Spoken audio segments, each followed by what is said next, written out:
How to play video sound with screen off, option not showing. Hello everybody, welcome back to another video. In this video we're going to look upon method on how we can fix your issue of your video sound not playing when the screen is off. So without any further ado, let's begin with the video.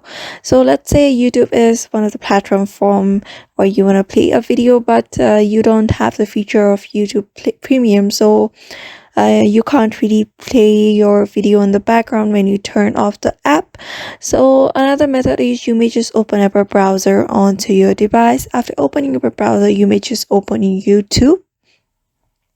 It is same as YouTube. You can play everything on your YouTube.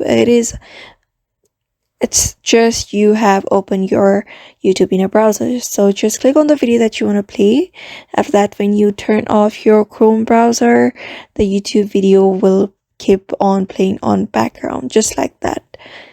So therefore, by following this method, you can fix your issue of your video sound not playing when your screen is off. So I hope this video was helpful to you, and thank you for watching this video.